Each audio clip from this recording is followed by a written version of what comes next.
Here we go. All right, welcome everybody. JBJC here. All right, we got another Ask Us Anything for you guys, and we got some really good conversation today. I think we got a lot of good stuff going on. So welcome, welcome, welcome. For anybody who's new, it's JBJC, FFL Consultants, also compliance consultants for the National Shooting Sports Foundation, your trade association for the firearms industry. And hey, most of you should be getting ready and getting excited for SHOT Show that's coming up in January. We'll talk more about that later. But what are we going to talk about today, JC? Let's see. What do we got? Oh, we're going to do the good old Trump awareness segment. Kind of give you guys some insights on what we expect to be coming. We're going to talk over ATF stats. Then we're going to do those five stupid things that you all love. We're going to hit that compliance corner. JB's got a lot of legal updates. We're going to touch on the availability of FFLC Academy, and then that session you all know and love, true or false, where you try to stump me, and then we'll get to rapid fire, where you guys Yeah. ask us questions. Yeah. We'll try to stay in order too to keep the important things up front here, guys. But first, we want to introduce you to Outdoor Stewards of Conservation Foundation and a really good friend and colleague of ours, Patrick Shay. Patrick and JC and I have been friends, I don't know, a couple dozen years or something like that. Something But like that. Patrick, hey, welcome, Patrick. How are you today? I'm doing great. Thank you so much for hosting me. Really a pleasure to be here, and thanks everybody for letting me talk to you here for a few minutes about the great work we're doing at the Outdoor Stewards. So, the Outdoor Stewards is a nonprofit that we founded in May of 2021. Our goal is to promote the positive contribution of hats, and that's the hunter, anglers, trappers, and shooters out there.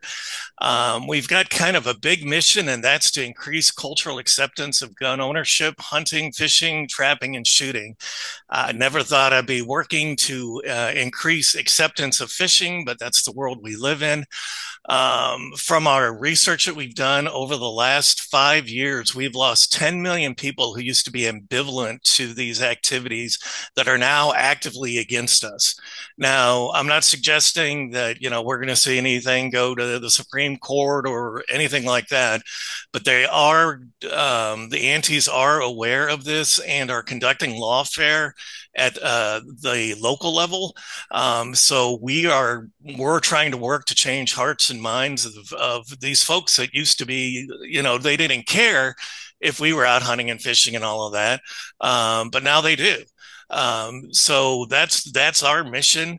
When we looked out there in the landscape and we look at NSSF and all the great things that they do and NRA and, God bless them, they're kind of getting back on their feet. But nobody's really reaching out to the middle of America and talking about the great things that we do every day. Our industry does great things, but all we do is tell each other about it, as you all know. So when we go out into the woods and we pick up trash and bring it out, nobody knows. When we donate meals to hungry folks, the actual Google and Facebook and all those jerks, they go ahead and they shadow ban that. So our message isn't being told. So that's what we're here to do. And one of the biggest messages is that hunters and anglers and target shooters are the biggest funders of conservation. Nobody knows that outside the industry, and there's some folks inside the industry that don't know that. So, JC, if you could, or JB, if you could forward the slide and go ahead and play that video, this is one of the activities that our funding starts. Hey, all you fellow hats out there, all you hunters, anglers, trappers, and shooters. Jim Kruger with Outdoor Stewards, along with Jason Hawley, wildlife biologist with the EEP. Peter Churchborn from the NRA's Hunters Leadership Forum. Peter and I were fortunate enough to tag along with Jason and his crew of wildlife biologists. And what are we doing here today? Yeah, so this is one of our collared females. We've had her collared for about 10 years now. Every year we try to go in. We have 30 of these females collared, reproductive females. The main purpose of the study is to look at reproduction. Okay. This female did not have cubs this year, which again, that is important information for us, even though she didn't have cubs. General wellness check, we'll take our samples, blood samples, fat samples, everything we need for DNA. put a new collar on her because the batteries were pretty much getting dead on her collar. So we've got the new collar on her. She'll be good for another year, and we'll see her again next year. All right, and it's important to know all this stuff, how it's funded. Peter? Sure. All of this is funded from your dollars. If you are a hunter or an angler and you purchase firearms, ammunition, rods, reels, and tackles, you are the primary funders of conservation. If it wasn't for you, all these great scientists, these super smart people, couldn't sustain healthy wildlife populations in North America. It's also important to know not only how it's funded, but also wildlife doesn't take care of itself. When humans are involved, we have to manage wildlife, and that's been done for 70 years through the North American model, through scientific research for population estimates. And we want to thank all the great work that Jason and all the DNRs are doing across the country. If you want to learn more how conservation is funded, go to outdoorstewards.org and NRAHLF.org. All right, thank you. Poor Jim, he couldn't keep that plane out of the air, could he?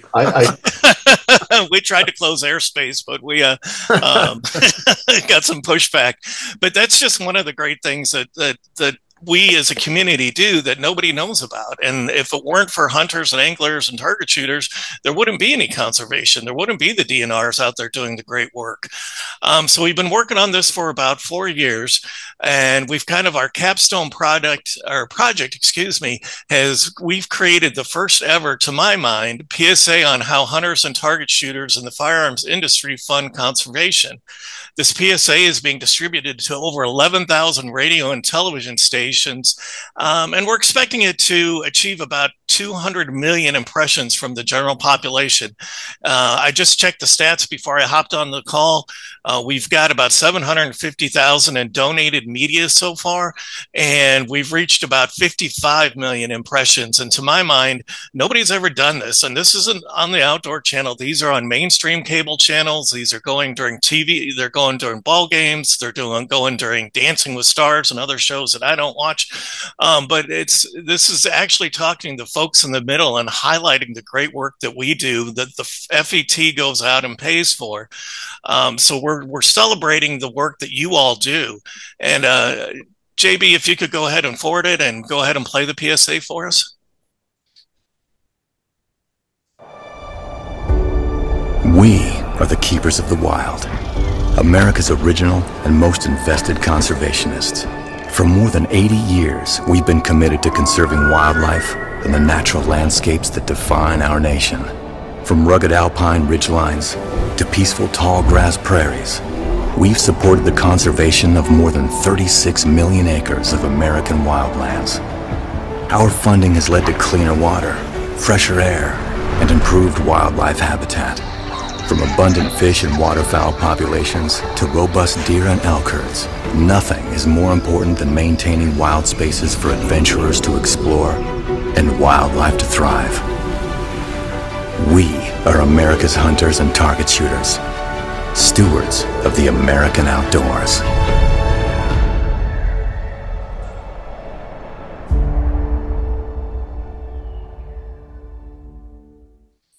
Yeah, that was very cool, Patrick. Thank you. Thank you. We made that PSA with a lot of assistance from Southwick and Associates, and I'm sure a lot of you all are familiar with that name. So it's not like there were 3 or 4 of us sitting in a room that came up with this idea.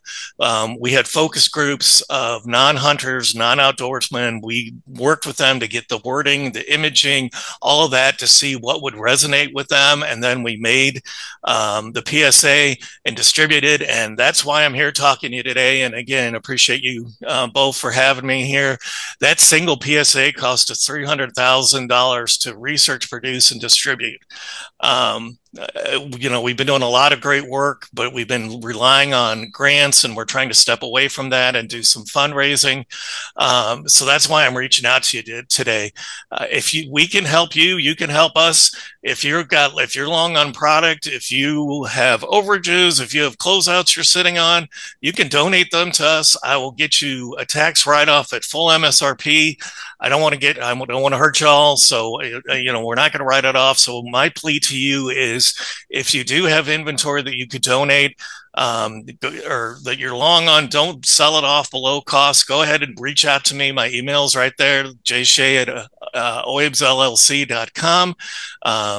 Reach out to me. We can work on getting that put up on GumBroker. We do raffles. We work with the Daniel Defense Foundation. They've been helping us with the raffles. And again, I'm not going to hurt you. I want to write it off at full MSRP. So even though this stuff might be a little scuffed, it might be 3 years old, it may not be the latest model, we can use that to get that next PSA off the ground and continue telling the great stories of everything that this industry does. And I know we came off a recent really big political battle, and thank the Lord that things worked out that way. But we're losing the cultural war. Nobody's fighting that battle out there. Nobody's lifting the, some folks locally are doing it, but nobody on a national level is fighting that battle. So my plea to you is please to help us to fight this battle, not for our generation, but for your kids and your kids' kids. So there's my information. You can, right there, you can come shoot me an email, call me, text me, whatever it is. If you want more information, there's the website, outdoorstewards.org. We've got a lot of videos on there. We've got a lot of great research that you can use and make graphics and put up in your stores. And I know you're always looking for content to share. We've got great content. We'd love you to share the story. Help us help you promote this story. So I appreciate your time. Do you guys have any questions for me? Any concerns? Yeah, but Patrick, so they can get information, packets for the stores, information to give out to the customers and promote this whole process of reintroducing this culture, right? Because, without the outdoor community, we only have, I hate to say, we only have guns and fishing poles, right? Right. What do we do with them? If the lands are taken away, if the rules become more stringent, the restrictions become more difficult to deal with, we can't use those tools and have those adventures that we long to have, right? Right. And that's, you're in Colorado, you see I believe they're going after mountain lions and prairie dogs now there. And that's exactly what they're doing. They're not challenging the Second Amendment anymore. They're not, they've gotten beaten out on that, but they're taking the access away, and it's every day that they're fighting. So yeah, if you guys want more information or a media packet, reach out to me at my OIBS address, and I'll be happy to hook you up with that material. Yeah, Patrick, thanks a lot. We appreciate your time and everything we can do for you as an industry, and we'll have you back in 2025 as well. So thanks for everything you guys do. Well, thank you so much for having me. It's always a pleasure seeing you. And I know as an industry, you two have been instrumental in helping out so many of our retailer partners. So God bless you both for the work that you do. Thanks, buddy. Alrighty. Take care, guys. All right, next session, guys. Guess what? If you missed this one, you were asleep at the wheel. All right, we got a big win in all ways just about 2 weeks ago. Couldn't have asked for anything better. We're not going to get political, Republican versus Democrat or anything like that on today's broadcast, but we are looking forward to some real positives coming out of this administration as it does pertain to the firearms industry, obviously. So I don't know about you guys, but I'm still doing the dance. Anybody doing the dance out there? Let's see in the chat room. Who's dancing? Give us a one if you're dancing out there. And the biggest celebration is yet to come, January 20th. You're going to be in SHOT Show. We are going to be there, and I'm sure there's going to be some massive celebration out there in Vegas for Mr. Trump as well. All right, number 47. But hey, let's figure out what's going on. As JC and I are connecting with, reading, observing, inquiring to all of the contacts we have, both inside and outside the industry, obviously. We've been around a while, and there's just a whole lot of stuff that we can look forward to. And if all goes well, we'll see a lot of this stuff happen, right? And I'm not talking about anything other than firearms today. There's so many other issues out there that we need the new administration to go after and rekindle and restructure and re-engineer. But JC, as we see it, we're going to offer our opinion on some issues, right? Absolutely. I think we're allowed to do that. And folks, feel free to put information in the chat there if you got it, or if you want to save some questions for the FAQs at the end. But some of the biggest things we're hoping for, and we think will happen. First of all, the big issue is the rollback on the Biden era policies. Just everything. I'm not going to read bullet points, but everything to do with the Second Amendment, anti-gun, all the groups out there that are getting the funding one way or another from the lobbyists that are just after shutting down the firearms industry. And it's not really about violence in the street. We know all that. It's all about making it harder and more restrictive to us do what we do as businessmen and women in both the ranges and the shooting sports and the hunting and the self-defense industry and the firearms industry, from manufacturing to ammunition, importing, exporting. Hopefully, we can get the right people on our side to help us with all these different areas. With the House and the Senate, and Mr. Trump with his mighty pen. I mean, maybe we can get something done on this bipartisan Safer Communities Act. Maybe we can get some repeal to some of the restrictions and requirements in that practice as well. The most important one we are concerned with, selfishly, is the Zero Tolerance program, and we're hearing loud and clear, again, through our grapevines, that that is probably one of the first things that we should see stomped on and I say deleted, erased, expunged. The way the ATF is managing the violations and issues that you guys face every day, from human error, accidental mistakes, maybe a lack of knowledge or a lack of training, but certainly nothing intentional, as we used to know what willful negligence was prior to the Biden administration. So if there's one thing on the list, on the Christmas list, I think that would be it, a reprieve from the Zero Tolerance program. Disband this silly White House gun violence office. Half of you probably don't even know it exists. The other half don't know why it was created, because we really don't know what the programs and policies to be enacted were based on this very grandiose title of an office that Miss Kamala Harris was basically in charge with, along with everything else she was in charge with, but didn't do anything about. So we don't know exactly where any activities have gone out of this office, except that they have focused on making it more restrictive to purchase and sell and have activities surrounding firearms industry, especially in and around the liberal areas and cities and states. So hopefully this is a disbanded office. Hopefully we save that budget and put it elsewhere once we pass January 20th.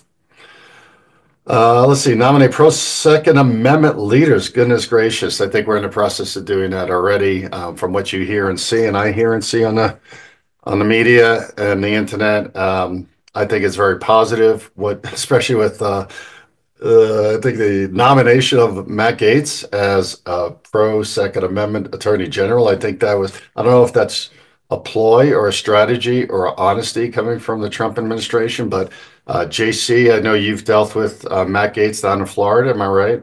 Yep, absolutely. He supported us with a lot of revocations and attacks on the industry, for sure. Yeah, and the ATF activities overall. So, I mean, we can always pray that he actually gets nominated and passed and supported in his position. It'll be, I think, a very, what's the words, active, entertaining session if he's in there for 4 years. But I think one thing we could all rely on is an attack on the anti-gunners. So let's see if that happens.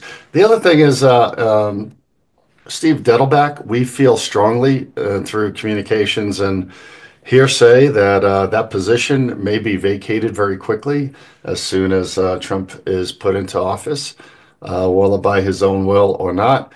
We think we may have a vacancy in that director ATF position very quickly, and it may stay that way for a while. If you all recall, Steve was the first ATF director actually nominated and supported in that position in, I think, over a dozen years. So, oh yeah, at least.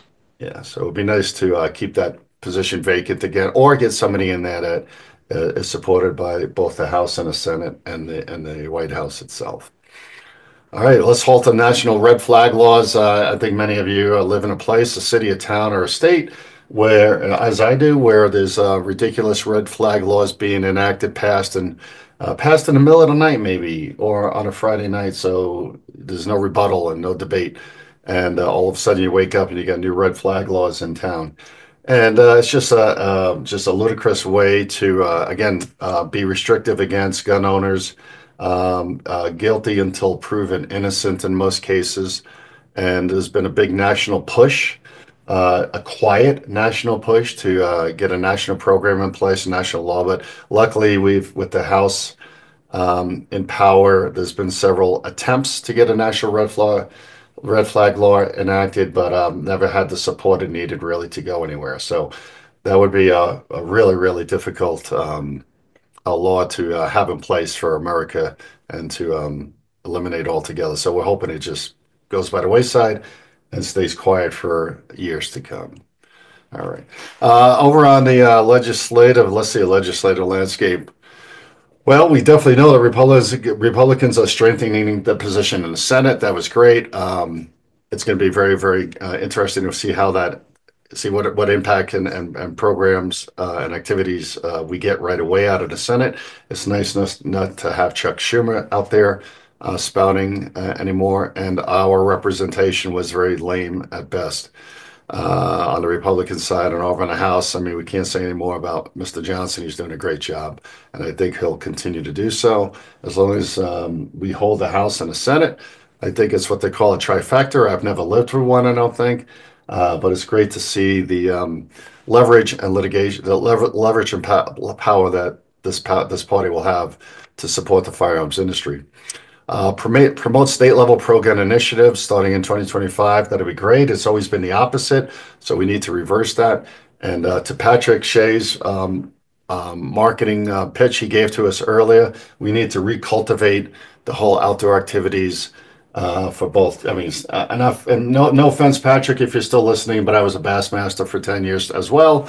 Not really a hunter, but certainly a gun guy, obviously. So we need to get a resurgence behind all of these outdoor activities to get kids off our couches, get them out from behind the video games, and get them back outside with outdoor activities and adventures. The big one here is litigate all these things going on that just cause noise, bump stocks, arm braces, marking rulings, PMFs. What else am I missing, JC? I mean, oh, there's a litany of things outlined in 2021 R08F, 05F.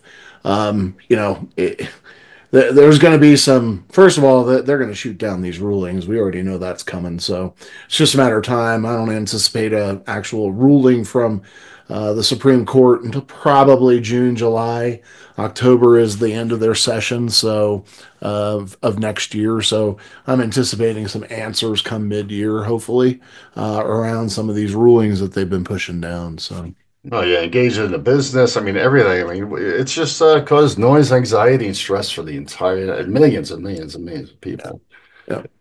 And then the big ones, guys, is refund law enforcement, refund the police to combat violent crime in our cities, prosecute criminals, replace the district attorneys out there that have been neutral at best, and repeal the no cash bail. I mean, there's so many things that we hope and pray are just going to happen. I mean, the list is so long. I just don't know if I was President Trump, which way I would go first and which one to tackle first. But again, zero tolerance hopefully is high on the list. And the NSSF has done their job, as you guys know, through your dues and through SHOT Show revenue. NSSF, your trade association, is probably making the best and biggest push for the Republicans to support our industry, after January 20th. That's what they do. That's what they're great at. So keep supporting your organization. And again, take criminals off the street, put them in jail, keep them in jail, protect our Second Amendment in all ways in our communities and our businesses. So continue, if you can, in any way you can, support the NSSF and any other pro-Second Amendment organization that is fighting for our rights, your rights, our rights, the industry rights to continue this business healthily for the next 10 to 20 years. We really need that. So a lot of great stuff coming. And listen, this is our opinion. We tried to put everything we thought that's probably going to happen here into the presentation. But on December 12th, mark the date, December 12th, and I will send this slide out to everyone today. If you're on if you're registered for the Zoom today, you're going to get this slide in your email, so you can go in and register because seats are filling up fast. It's there's 80,000 people with firearms licenses out there, and I know NSSF, their Ring Central room is not that big. So if you want to get in on here firsthand from the government relations team out there, from Patrick, Jake, and Diane, and some others, what they know, not what they think, but what they know is going into effect, hopefully, come January and February. These are the folks, the lawyers, the attorneys, the lobbyists who actually work on your behalf for they are the trade association. And hey, December 12th, 2 p.m. Eastern to 3:30 is a 90-minute seminar. We will go ahead and push this link out to you. So this is the link to register, not the link to attend. So once you get it, you got to click and register so you save your seat. Can't wait for that. I wish it was sooner. But it gives them time to get the details together. ATF stats, just real quick for you guys. We're not going to spend a lot of time on stats now. The new fiscal year just started. This was the fiscal year that ended in September. So the ATF had over 10,000 inspections total. 2%, or I guess that, almost 200 out of that 10,000 lost their ability to sell guns and to conduct a firearms gun business. 195 actually had their licenses revoked through the judicial process and the adverse action, and there's hundreds of others who voluntarily surrendered their license last year due to conversations they were having with the ATF during an inspection or following an inspection. So people actually thought they didn't have a choice. Please, that's what we're here for. Again, we're here to support you, whether you pay us or don't pay us, or you're just an FFL that needs a question answered. That's why we're here. That's why we do this, and we love what we do. Now, here's the good news. In 2025, the new fiscal year just started last month for ATF. They're running about 50% of inspections. It was only 532, but that's a similar start for the fiscal year. They're regrouping, re-strategizing, rebudgeting, getting things to get together and strategies in place. But last month there was 11 revocations as a result of the adverse hearings, violations, zero tolerance program issues, etc. Again, others have surrendered. We don't have those numbers. The ATF doesn't publish those numbers for us to know, but we do get them here and there through contacts we have. But hey, almost again, 1.95 or 2%, 2 out of every 100 gun dealers out there getting inspected is losing the license. We don't want you to be there. We don't want you to be part of the statistics, and that's why you're here listening to our 5 stupid things that everybody's doing out there, JC. Oh, and there's some doozies.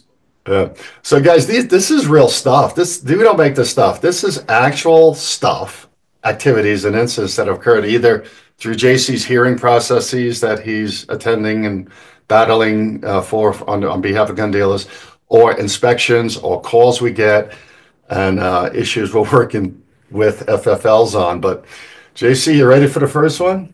Let's do it. What is our first stupid thing that gun dealers do? You want to talk to this one? Yeah. This was actually yours. All right, number one, and no names, no states, no businesses referenced, but not reported. Number one stupid thing that happened since last month: not reporting a shotgun missing from inventory for 2 years, waiting for it to hopefully show up. All right, we know that's not the rule. We don't know that's not the law, not the requirement, but this issue unfortunately surfaced 2 weeks ago during an ATF inspection on site with one of our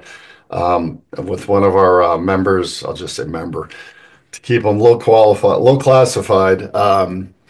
Yeah, this one's a little tough. Yeah, we don't want to do that. If you're missing a firearm doing an inventory, call us. We'll walk you through the 20 steps to try to find that firearm before you fill out the report. We actually have a guide. 20 things to do before you fill out a 3310.11 form and hopefully locate or identify where that missing firearm is. But you certainly don't want to wait 2 years. You have to get those reported within 48 hours. And hey, it didn't work out too well. And we're still in that inspection process, and we're hopeful also that firearm shows up before the end of the year. Reporting a firearm missing from inventory obviously isn't a good thing. I mean, come on, you're missing a firearm from inventory, but it's not the end of the world. Don't do that. Oh my God, I about fell out of my chair when JB told me about that. Yeah. Here we go, number 2. Oh, this is another one of yours. Not printing pages 4 through 7 of the 4473 to save on ink and paper expense.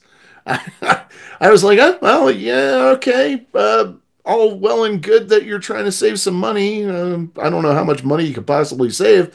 The fact of the matter is all 7 pages must be present. So if you're saving on ink and paper by not printing those last 3 pages of the 4473, you're in for a rude awakening. I can tell you that we've had many a situation where FFLs have been caught doing this, unfortunately, and have had to scramble at the last minute to print them. And in this situation, JB, what was it, like 2,100 pages? Well, 28, 744 2,800? 73s, 4 pages missing, print them all, 2,800 pages.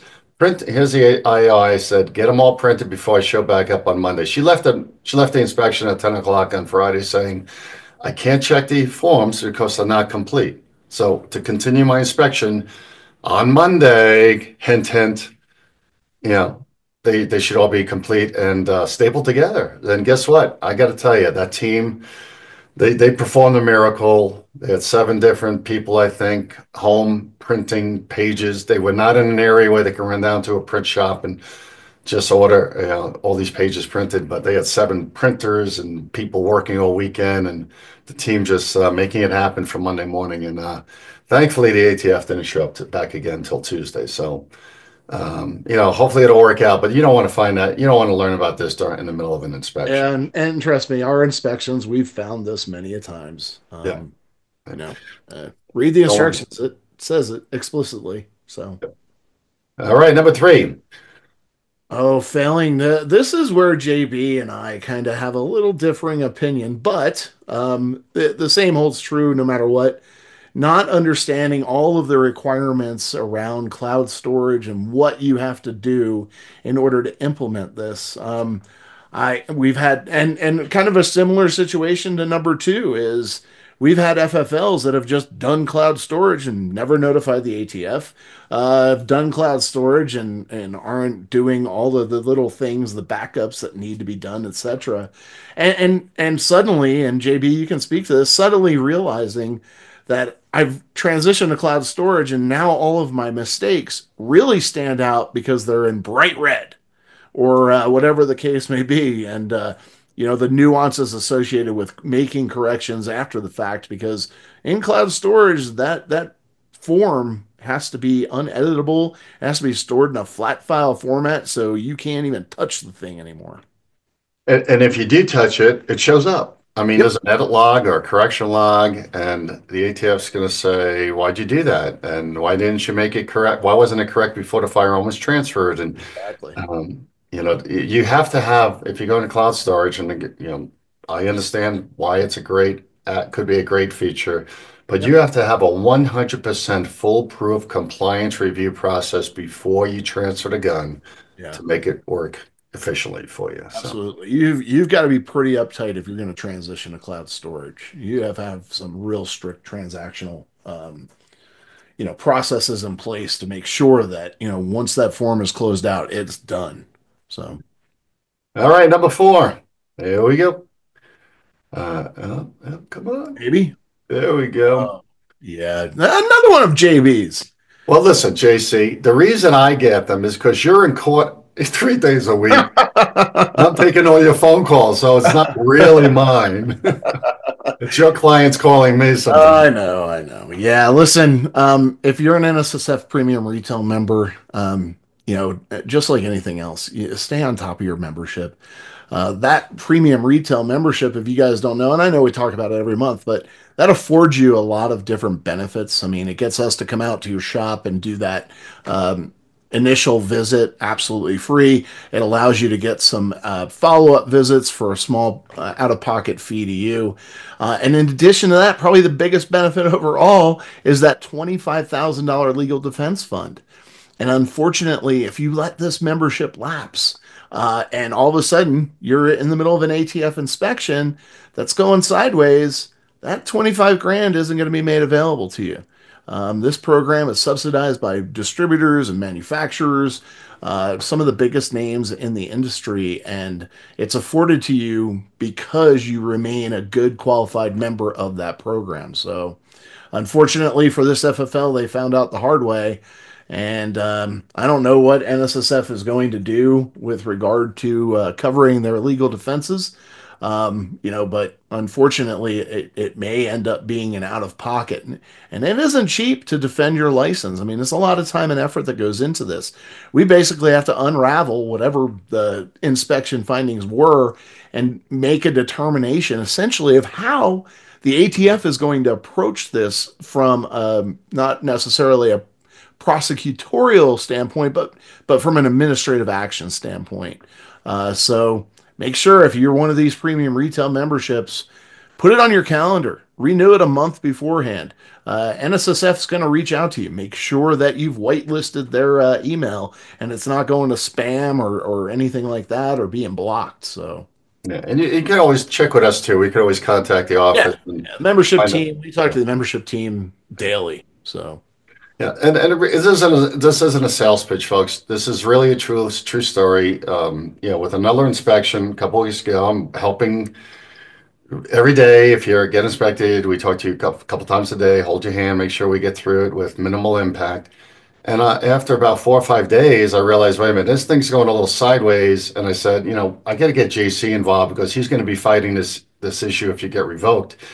And I said, I need to get JC on the line. And she said, great, we'll get him involved. And before I do that, I have to go ahead and check with the office. And lo and behold, their renewal was not paid. And it was like 6 or 7 months overdue. And I called them back. I said, you didn't pay this. And one person talked to the other person and talked to the other person and said, oh, yeah, we know we didn't pay that, but I didn't know we didn't pay it. And, how can we pay it now? And the answer is you can't. Yeah. You can't buy the insurance after you crash the car, so to speak. So I had to sadly say, one, I can only help you now on, with an hourly rate, which is very expensive. That would, hey, this is going to cost a lot of money if you do have to go through the adverse hearing process. So, so again, heads up, heed the warning. And if you're interested, give us a ring. We'll tell you more about it. Okay. Yeah. But yeah, it was a sad story. All right. So, hey, 5 stupid things, JC. Number 5 is. Oh, this one is one of mine. Supporting an FFL through a revocation hearing. Everything was looking pretty good. I mean, we had, some challenges. Yeah, absolutely. FFL had to put in a corrective action plan in place to make sure that things going forward, are buttoned up and none of the violations will happen again. Received ATF's exhibits, reviewed them. Everything appeared pretty straightforward. I kind of knew everything that was coming at us already. Typically I'll look at the report of violations, the notice of revocation, and then their exhibits and say, okay, how are we doing this? And then I'll have a pre-hearing call just to understand, all right, what direction are you going with this? Where can we, button things up a little bit? And unfortunately, this one, and I ask all of our clients, tell me everything. Tell me what you said. Tell me what was said.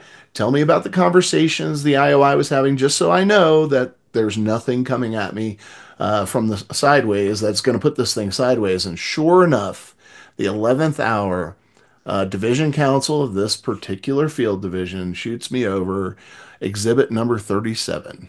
A memorandum of conversation. They memorialized a conversation that they had with the FFL, and unfortunately, in this conversation, the FFL made some really off the wall comments that really had nothing to do with anything.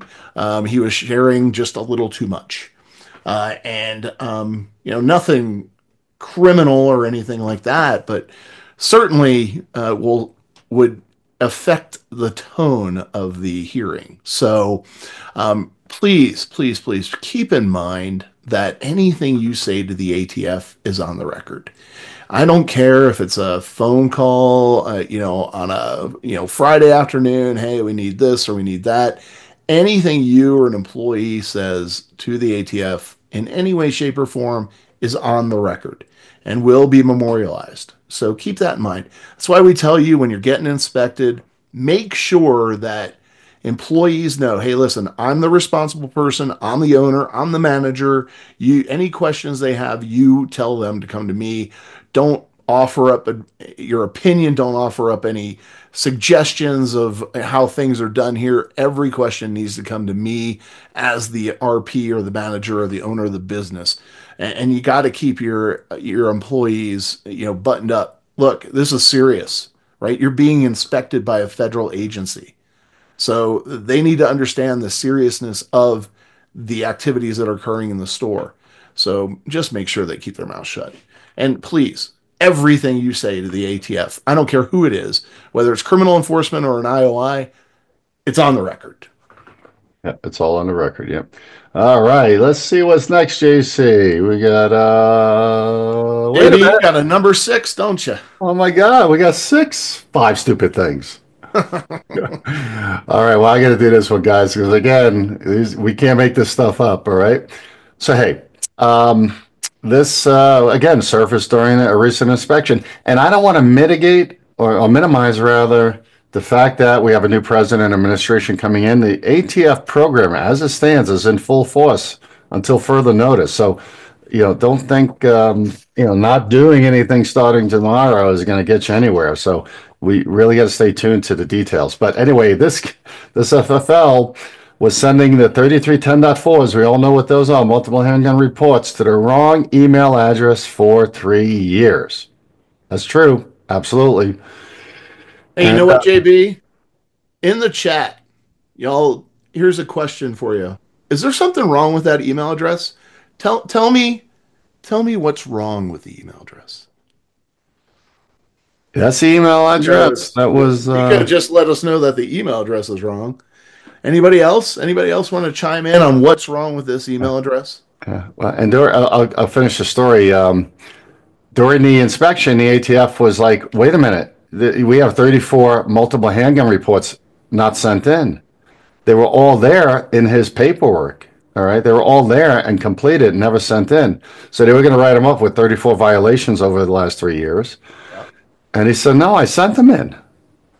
And all right, we got Mike at code 4. Mike. Yep. All right, Mike, what's the answer? There we go. Watch this, guys.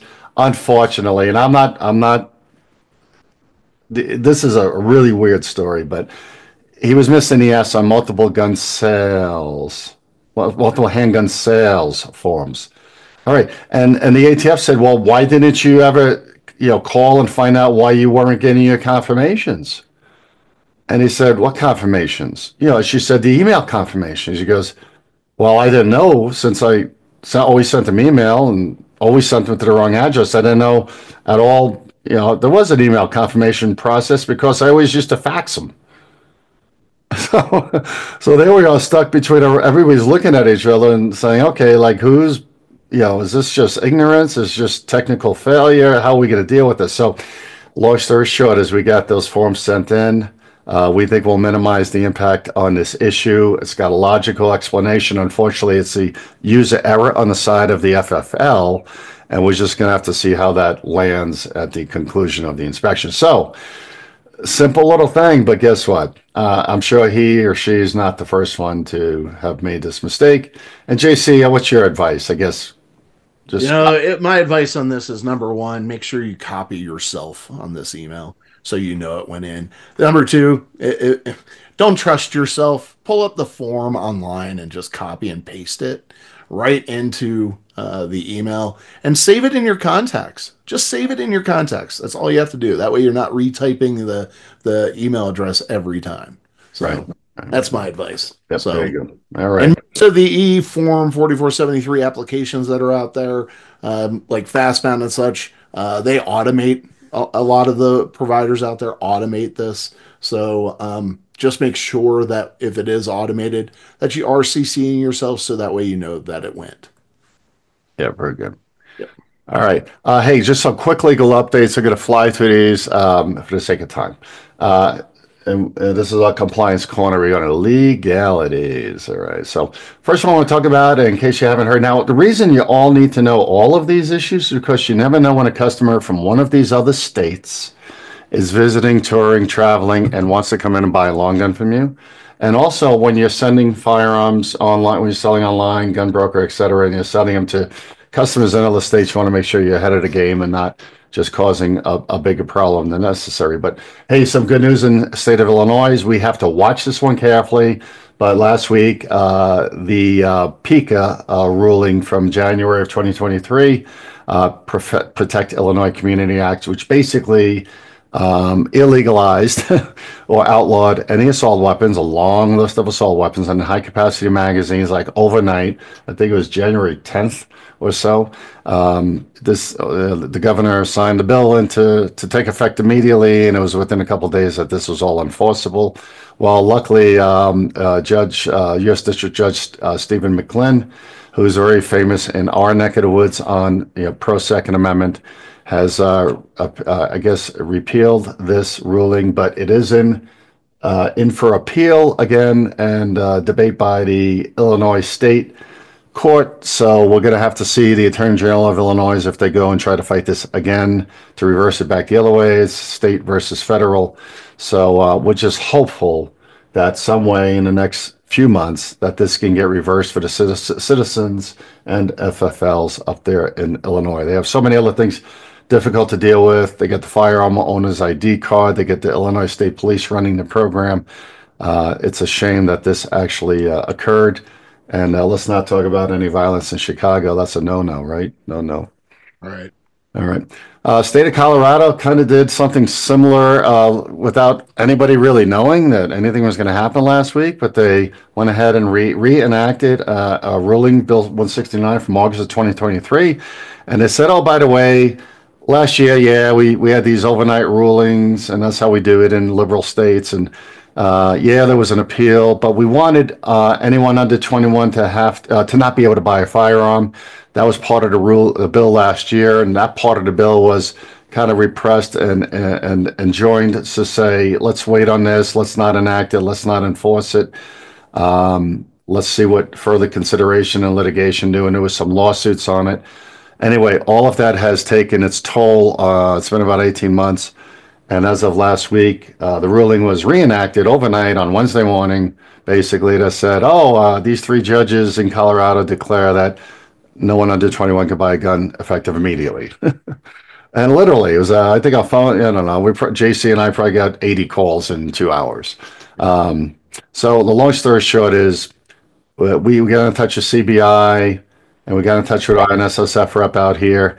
And this is not, for Colorado, you can still buy a gun under 21 years old. You should still buy a long gun anywhere in the country. But we expect this week to end the appeal process, which was allowed by that three-judge panel and by the state.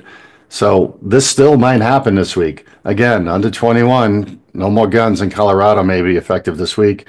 And of course, there'll be further litigation. But in the meantime, we feel this will be enforceable. If you're a Colorado FFL, CBI, Colorado Bureau of Investigations, who does our background checks, will stop processing these for under 21 as soon as the ruling becomes effective. So they're not communicating anything. We have to call them. They didn't call us. They said, well, we don't know what to say. As soon as we're told not to do it anymore, we'll stop. We're not going to process them. And then we'll put a notice up on our website. So that's as much communication as we can provide right now for Colorado. Sadly, let's just hope that, and we're a liberal state here in Colorado, unfortunately. Let's just hope that federal legislation takes care of all this state stuff that's going on. Up in Washington, we actually had one breakthrough where through some negotiations, I guess, in communication, the pawnbrokers up there in Washington State somehow got an opinion out of the Attorney General because they have an assault weapon ban as well. And there's assault weapons sitting on shelves and safes in stockrooms of gun dealers across Washington State. Somehow the AG issued an opinion that pawnbrokers can actually sell assault weapons that were legally owned pre-ban, prior to the ban, which is last year, and they can sell them to out-of-state residents, whether it be online or out-of-state residents visiting Washington State can buy them from a pawnbroker. We read through the litigation looking for some loophole for gun dealers, type 01s and type 07s, and there was none. But congratulations to the pawnbroker lobbyists up there and the associations who got that passed for pawnbrokers. So there's still an avenue to get those assault weapons back in commerce. They were just being held in all of these FFLs for the only transfer they were allowed to do legally was to law enforcement and the military. Ridiculous. So again, we need federal legislation to come in and swoop down onto this assault weapon ban stuff that's going on.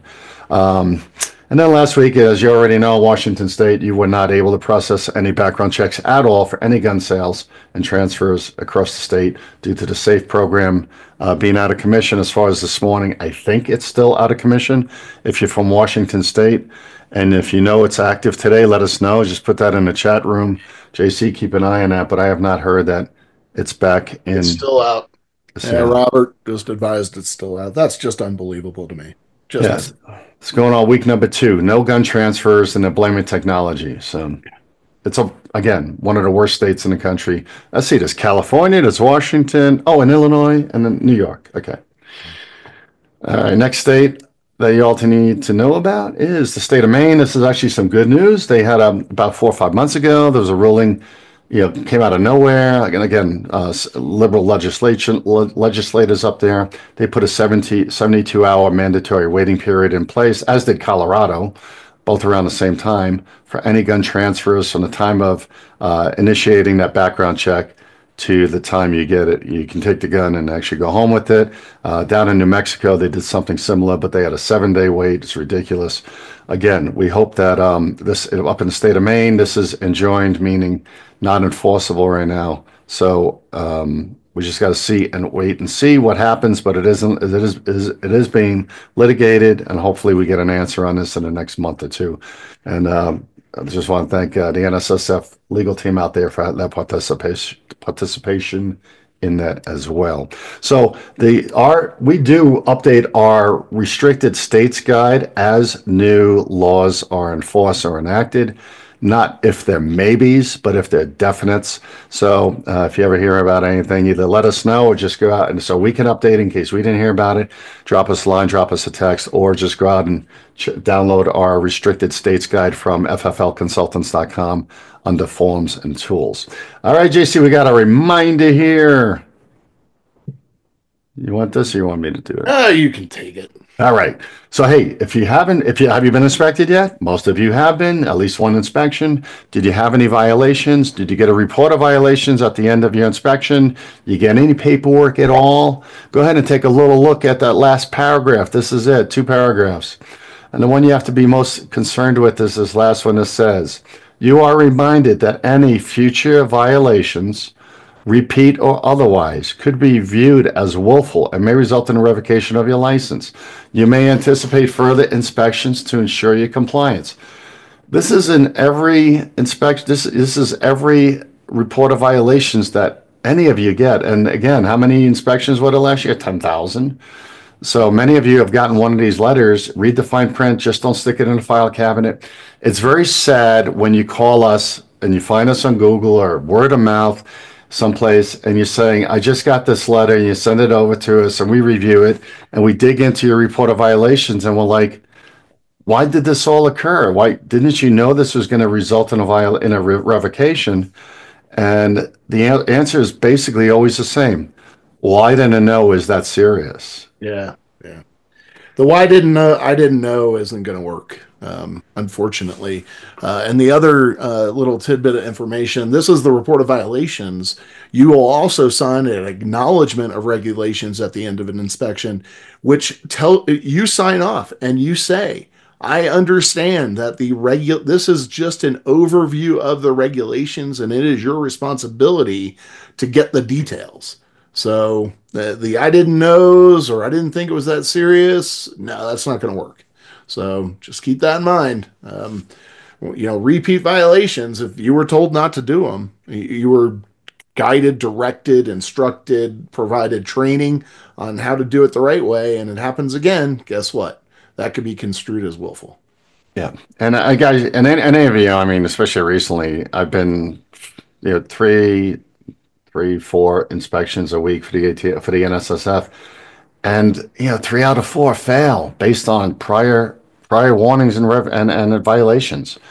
And it doesn't take long to find those violations, whether it be 1 or 21 or 51 in the short 1 day inspection we look at. That's all it takes is to lose your business, lose your license, and have to sell or liquidate. All right. We don't want you to And just a reminder that there's a process that an IOI goes through before they even get to your shop to conduct an inspection. And a part of that process is to review all your past reports of violations and inspection activities, anything that happened. So they walk in the door with some knowledge right off the bat of how this inspection might go.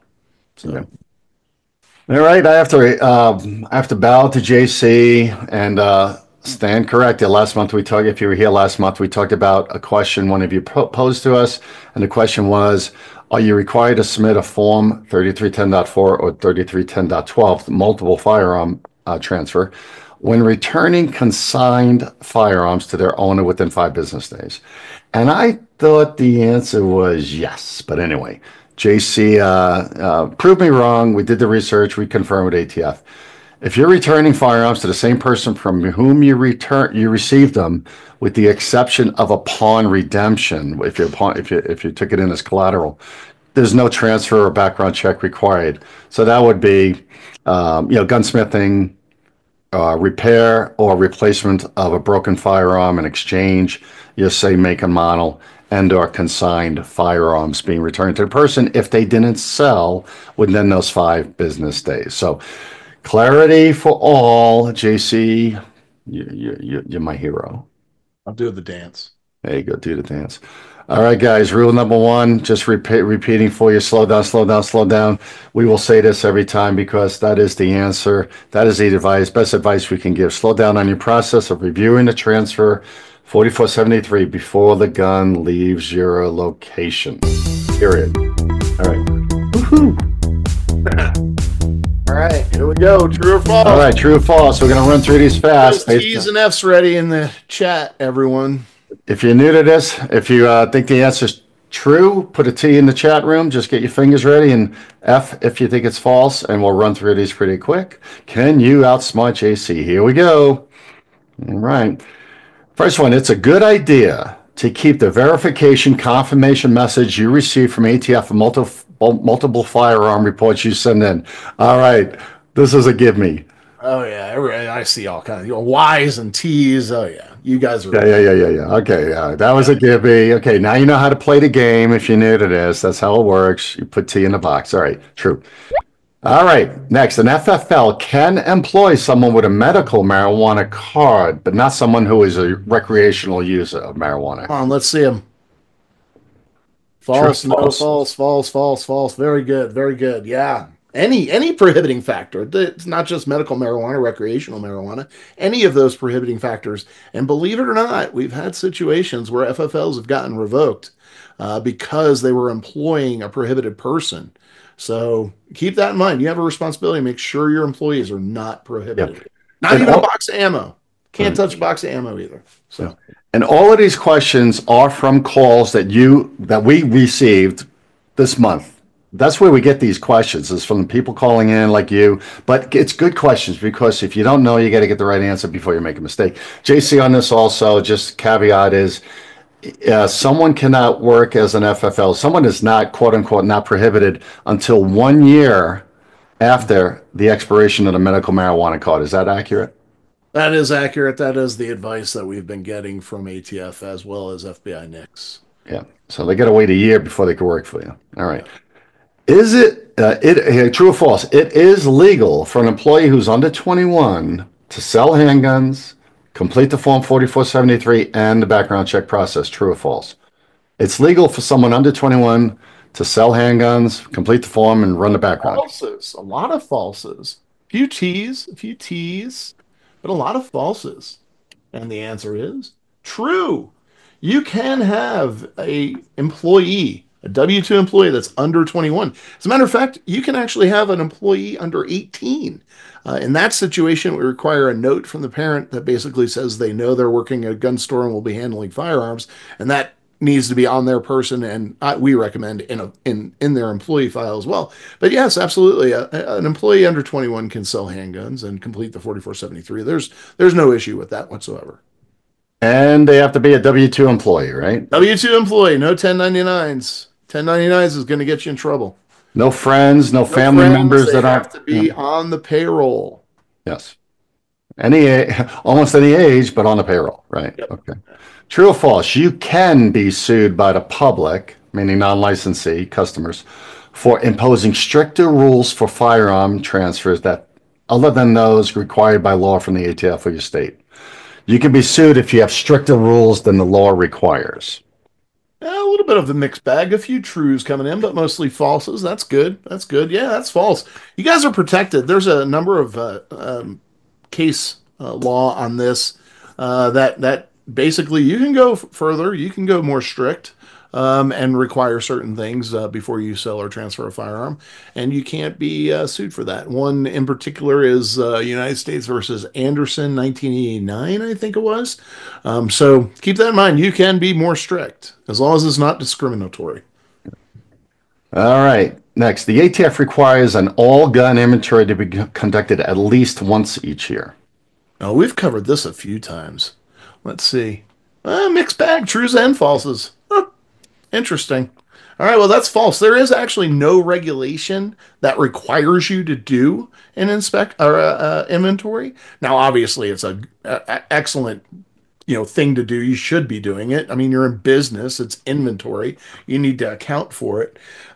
We recommend, if nothing else, at least semi-annually. Our best practice recommendation is quarterly. Even breaking it up, like month 1 of the quarter is handguns, month 2 is rifles, month 3 is shotguns, maybe NFA is thrown in there too, but break it up to just bring down the monotony of it. But definitely you should be conducting an inventory. Next, black powder guns do not require a Form 4473. I'm very interested to see what folks are saying on this one. We got trues, we got falses. Mixed bag. Well, the answer is kind of interesting. So it's true and false, and there's any number of things you need to take into consideration as it relates to black powder guns. The biggest one is whether or not it can easily be converted to accept inline ammunition or conventional ammunition. So you really have to kind of yeah, Terry, false in Illinois. That's true. But we get a lot of home calls on black powder. Black powder has become really, really popular again. Just extends that hunting season for the hunter. So just make sure that you're paying attention to the firearm. A lot of the old stuff, yeah, absolutely. That can be transferred, but if it can easily be converted, if there's something available in the marketplace to convert that to accept the ammunition of today, then it'll have to be done on a 4473 and a background check. And again, to Terry's point in Illinois, check your state laws, because there's a few states that totally outlaw black powder firearms. Good point. Good point, Terry. Yeah. Thank you, Terry. All right. You do not have to mark a privately manufactured firearm with a serial number if you repair it for a customer and it's left in your store for less than 3 days.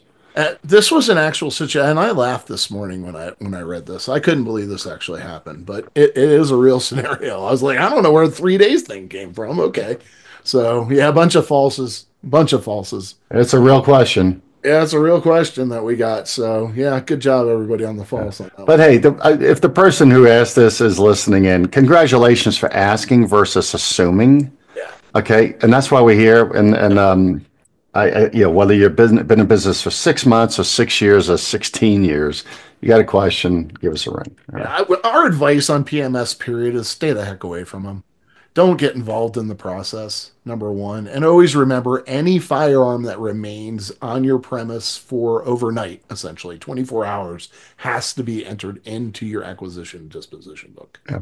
Yeah, and some of you have called recently, and you don't do gunsmithing, but if somebody has left a gun in your store to be cleaned or for a quote unquote a gunsmith reason and you don't have a gunsmith log per se, you can put that in your regular bound book. Yeah. You have to have it in the bound book. Just make special notes in maybe the customer area or some part of that entry area or computer entry that it's a repair or a gunsmith cleaning or something to that effect. Make sure you create some sort of work ticket. I don't even care if it's handwritten, but you want to have some kind of proof or evidence that, that was literally there for, a service to be completed. If a gun is in your store for storage, quote unquote, you need a 4473 to get it back out. So, and that we've had issues. I think a bunch of people are already answering this one. So we got a bunch of crews coming in. If you miss sending in a multiple firearm report but catch it during the your internal audit process, you should simply complete it and send it in to the ATF as you complete. We got a bunch of trues on that one. Absolutely true. Look, one, it's not going to throw up too many red flags, but make sure you correct it going forward. But one isn't going to kill you. Now, sending in 37 of them, that's going to definitely instigate a referral to the field division. So just be aware of that. If you're not doing it and you send in a bunch, the examiners up at the National Tracing Center is going to send a referral down to the local field division and say, hey, heads up, we've got a problem here. So. If someone is denied on a handgun they bought online and had it sent to your store, you can keep the firearm and add it to your retail inventory. Let's see what we get on this one. False, true, false, true, true, true, false. Depends. Fred, depends. Oh, well, this is what it comes down to. It's kind of weird because it's a firearm, but it's also property. So you really have to look at your property laws and what's required in those situations. Our recommendation is, it's 3 strikes, you're out. I mean, if, you can offer to buy it from them. You can do any number of things. You can tell them to contact the seller and have it shipped back to them, have them create a label and send it to you. So there's a number of different ways you can do this, but you can't just automatically keep the property and sell it. So, you just got to be careful with your property laws. Similarly, if someone buys a firearm online and has it delivered to your store, but simply never picks it up, you can keep the firearm and add it to your retail inventory. Let's see what we get on this one. False, false, false. A couple true, false, trues. Right, well. Here's what I will tell you. Same as before, property laws. In this situation, definitely 3 strikes, you're out. Try them on the phone twice, send them a certified letter, and give them a drop dead date. If you do not come in to pick up this firearm, I'm going to contact the seller and send it back, or I'm going to turn it over to law enforcement and you can deal with them, whatever the case may be. But don't just assume you can take it into inventory because it's abandoned property. There has to be explicit laws on abandoned property in your state. Yeah, and a lot of states have even stricter abandoned property laws regarding firearms. Yeah. Yeah. So, just be careful. Yeah. Next, a curio and relic firearm, a CNR firearm, can be transferred to a Type 03 license holder as long as it's 50 years or older, regardless, there's a big word, regardless of the historical or collective value, and even if it's not listed in the CNR list published by the ATF. So basically, is everything over 50 years okay to transfer to a Type 03 collector? False, true, false, true, false. It's like going false, true, false, true, false, true. All right, JB, what do we got? It's true, yes. 50 years or older, absolutely, you can transfer it to a Type 3. Typically we see in ours as historical or collector value, etc. But in that situation, it is considered an antique firearm. So yeah, we went to the CNR list hasn't been updated in forever. We went to the ATF on this one too, just for pure clarity, and they agreed. This is the answer they gave us. Over 50, it's CNR. Yeah. If someone orders a firearm online and is denied when they come to pick it up at your store, you can sell it to his or her spouse if they pass a background check and avoid sending it back to the seller. So FFL transfer gets denied. Sell it. Salvatore, so true. Straw. Yeah, JB, false. Don't find yourself in this mess. You're going to get revoked for this. That would be definitely saw it as a straw transaction. You got to be really careful with this stuff. You can offer to buy it from the individual or refund their money or whatever the case may be, but there's way too much of a chance that that firearm is being acquired by the spouse to give to the husband or whatever the scenario is. So, And the ATF will scour through your bound book, looking. They'll look at all your denials. You know they did at their own inspection, but they'll take those last names and street addresses and scour through or filter through your bound book, looking for a suspicious straw purchase. they will come in with the last 5 years of your denied transactions. They know who got denied and all that, and they will cross-reference it to every firearm involved. So just be aware of that. Walking in the door, they've got the answers to the test. When shipping firearms out of your store, you should dispose them out of your bound book as soon as they are packed for shipping. Now, let's see what we get on this one. False, false, false, false, false, false, false, false, false. Good job, everybody. Good job. Yep, absolutely false. You do not dispose of the firearm until it leaves. Who knows if FedEx or UPS is going to show up? So definitely don't do anything until the firearm actually goes out the door. If your FFL is licensed in Arizona, meaning your store, you can accept a California driver's license with an Arizona address listed for the street address as the photo ID on line 26A of the 4473. So California license with an Arizona street address on it, is that acceptable? And it could be any state. It could be North Dakota and Idaho. It could be Colorado and Kansas. A little bit of a mixed bag on that one, JB. We're seeing a lot of this across the country now. That's unusual. JB's looked into it and to figure out why people are doing this, and a lot of it has to do with insurance and taxes and things of that nature. But yeah, absolutely true. We see it in Texas a lot as well. It's a state issued identification, and it's got the correct address, and the address matches everything that the customer put in Section B. Good to go. Have fun. We recommend that you tell the customer, hey, I see you have a California DL. If it's a restricted firearm, you might want to let them know, hey, you take this back into California, it's a little bit different story. So, but yep, you can California. And help your ATF next ATF inspector out. Go ahead and put a note in box 32 that clarifies. Yeah, Arizona or California DL has Arizona street address. Right. And if you want, keep a copy in your buddy file. Yeah. All right. As a gun dealer, you can purchase a handgun from anyone who walks into your licensed location. Well, I'm very interested to see what we get here. True. True. Yep, absolutely. 100%. Good job. True. You as a gun dealer can buy a gun from anybody, anywhere. So even if you're traveling across state lines, you can purchase a firearm from anyone, and anybody can walk into much the same as a pawn. Anybody can walk in your door. For the pawnbrokers out there, if they want to pawn it, use their firearm as collateral and get some money, yeah, you can do it, and you can transfer it back to that individual. So just be aware of that. All right. We have one more. Last couple here. When you purchase a used gun from a customer, you must verify the photo ID and have him or her sign an affidavit of ownership for the firearm. Let's see here. True, false, false, false, true, false, false, false, true and false, Bob. I'm in New York and live in North Carolina. Can I buy a gun and ship it? All right. Yeah, that's false. It's not required.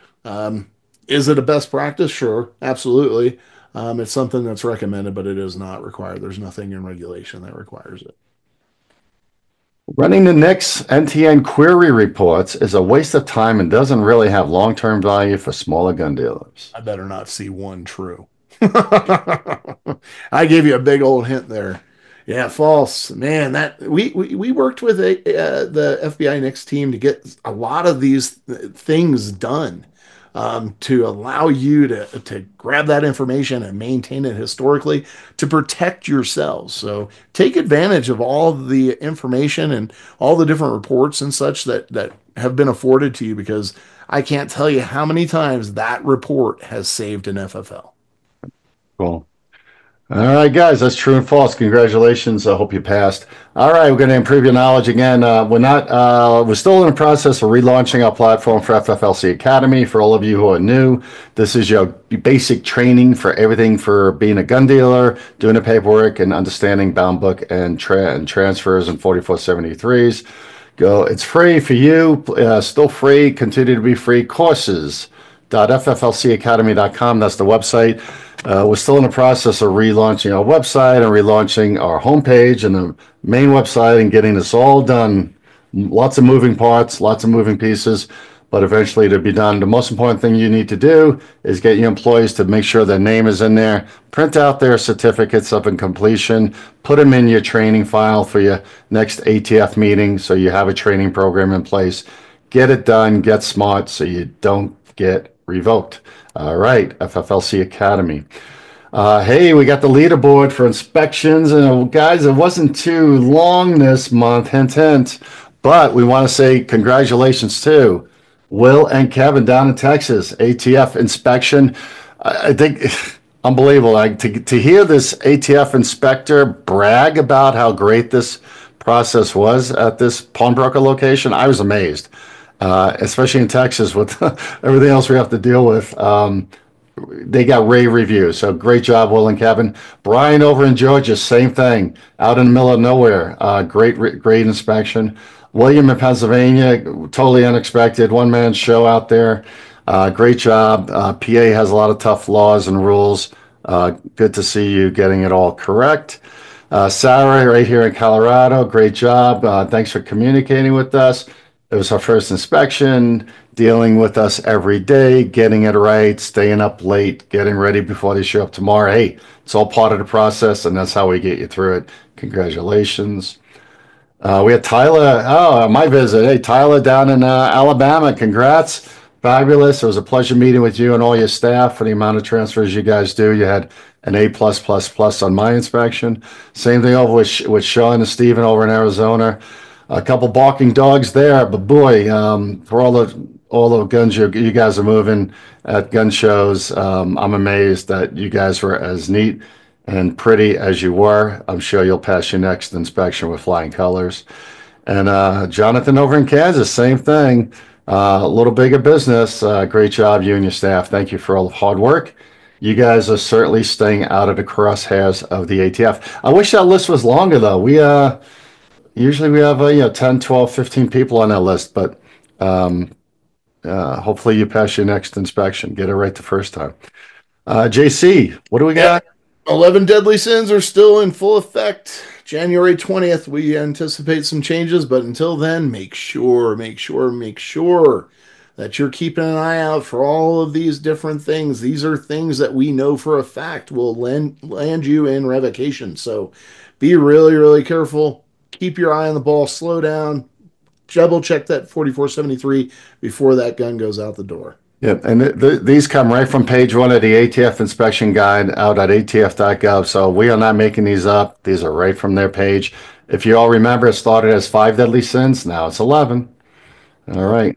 And you can download that right off our FFL Consultants website and download it and print it for your team and use it during training meetings. All right, guys, little sales pitch here. We talked about PRM, Premium Retail Membership Program. For those FFLs that have not yet gotten in trouble or had any adverse actions or hearings or warnings with the ATF, this is your program to get in place to stay healthy, stay protected, and stay compliant for the longevity of your business. The price is $750 a year. That's $2.05 a day. All these benefits come to you. We come out, mock audit inspection, the legal defense fund protection, anytime calling, half price inspections once a year after that first year. So you get a 50% discount on us coming out and doing a healthy recheck of your paperwork and your background checks. If you want more information, just give us a ring, track us down. We'll get you signed up. We'll tell you more, explain the program. But it's invaluable, and the price did not go up during the Biden administration. That was so cool by the NSSF. And we are NSSF consultants. It's not really a separate program. We have FFL consultants for those folks who don't qualify for NSSF membership, but we are also independent contractors for the NSSF to do this for their members. So don't want to separate that or confuse you. We do both, and I think we do it quite well. Hey, here comes SHOT Show, guys. January. Can't miss it. January 21st, 24th. If you're going to be in Vegas, let us know. JC, I think we're out there all week, right? We're out there all week. Oh my God, we're out there all week. Ugh. Yeah. Hey, listen, we're going to be at the National Shooting Sports Foundation's membership booth, and we're also going to be having meetings, roundtable meetings, up in the member lounge. So, and hey, look, if you can't afford the $750, that's fine. Become a member. You become a member of NSSF and are planning to attend to the SHOT Show. You get a lot of great discounts. And in addition, because you're a member, you get the opportunity to go into that membership lounge, free coffee, free drinks, things like that for you, and as well as an opportunity to meet with us. So. Yeah, we'll be there. And we're also doing several of the educational seminars. So here's the sessions. We call it SHOT Show University. Ongoing education throughout the 3 or 4 days. Get discounts if you're a premium member. You spend $40 a session instead of $70, and some other benefits. But again, you want more benefits, you want more knowledge, let us know. But we hope we see you in Vegas. It's an outstanding, unbelievable show. 50 or 60,000 other members from the industry will be there. Not open to the public. This is where you make your contacts, meet your new vendors, and figure out how to make more money. It's a great event. And hey, you're going to Vegas. I mean, why not? Yeah. JC, it's that time. Rapid fire, ladies and gentlemen. Rapid fire. All right, you guys know how this works. You type in the question, I read it. JC shoots off the best answer he can do rapidly. You ready, JC? Ready when you are. All right, guys, and thanks for hanging with us. A whole lot of you are still here. We'll try to get through these fast. All right, from Dan, he says, I spend money to renew my premium membership. Oh, wait, thanks for the... No. I'm on a... Oh, I got to go all the way to the beginning. Oh, my goodness. All right, I saw the one with somebody had a scope question, an optics question, just backing I up. think it was Gunnell. All right, let's try this. I'll just go start here. Terry says Ford card and driver's license in Illinois. Both only show middle initial, since that matches what the customer provides on a 4473 for middle name, but they have a middle name. What should be done? They need to notate their true complete middle name, and you do need to obtain some government issued document that shows that. It could be a social security card, it could be a passport. I think somebody had mentioned military ID contains a middle name. So they do have to put their true and complete middle name, and they do have to prove it's their middle name. We've had too many scenarios where an individual puts somewhat misinformation, like they'll put a junior instead of the senior that they are, things like that to pass a background check. So be really careful about that. Be mindful. Okay. I'm way back to the beginning here now. Okay, is putting a red dot on a pistol, separate gun and holo sun red dot. You combine them and then selling a pistol manufacturing. So if you put a optics. No, there's a lot of confusion about this. Yeah, you're enhancing the value of the firearm. You're not enhancing the performance of the firearm in any way. So no, those are accessories. You're fine with that. Yeah, but to the point, yeah, ATF IOIs will confuse this based on which office they are, which state, and how long they've been working there. Yeah, they do confuse it a lot, and we do have to make phone calls every once in a while to ATF leadership and say, look, we get it. There's confusion about this, but this isn't the case. So. Okay. Juan says, we have an O2 got approved this week for our 07. Do we need to keep both and keep doing business as, do we need both to keep doing business as a pawn shop? Yes. If you're going to be manufacturing and still pawning, you do need to maintain both licenses. Yeah. A 7 doesn't allow you to pawn, only a 2 does. Yeah. But the 7 lets you manufacture, which is cool. 7 lets you manufacture and deal. Yeah, there's a lot of pawnbrokers who do that too. 2 and a 7. All right. And you have to have 2 separate books. Yep. 2 bound books. And the books are different. So if you're electronic, make sure you're using a manufacturer's book. Yeah, call us if you need more help in that. How long does the renewal take? Russell says, sent in and they have had it for more than 2 weeks now, but they have not processed a payment and no letter of authorization. Current 07 expires on 12/1. Do me a favor, email me. I'll get you your examiner information I've spoke to Tracy probably a few weeks ago now. She's been a little bit short-handed with folks. It could be delayed. It could be lost. So reach out. Typically 2 to 4 weeks normally, but things have been a little bit tough at the licensing center here lately. So yeah, shoot us an email and I'll get you your examiner information so you can reach out directly. Yeah, and squeaky wheel gets the grease. You do get that LOA quickly if you call and top of mind Exactly. in a nice way. Yeah. All right. Great questions coming in. Gun with serial number covered by mounted scope base and plan to return the gun because I cannot confirm the serial number before transferring to the customer. Yeah, we got this last night, but I forgot. Gun Owl. Yeah, I couldn't get JC on this one last night at midnight. So JC, what's your thoughts? Well, quite frankly, it needs to be unobstructed. So, yeah, I get it. Especially on some firearms, they're a little older. It's no different than like a barrel shroud or anything like that. Um, it can't. It has to be accessible.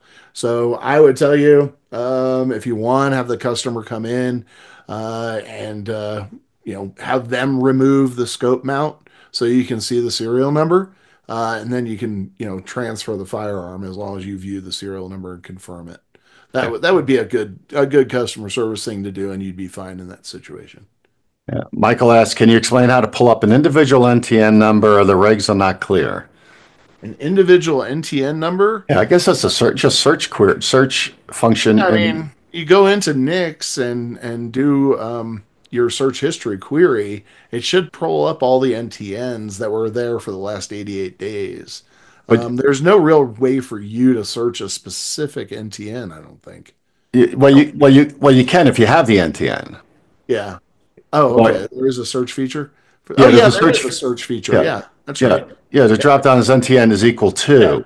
Yep. So if you go into search history query on the left, you should be able to search by the NTN. It'll pull up a couple of different query paths. And one of them is the NTN. Yeah, the drop downs. Forgot about that. Now, if you're trying to find the NTN, then you want to go ahead and search for any NTNs by date, a created date after or before a certain date. If you got a 4473 missing NTN, it's only going to be in there for up to 88 days if it's a proceed. Mm-hmm. Yeah, if it's a denied, it'll be in there forever. Denies and opens stay in there.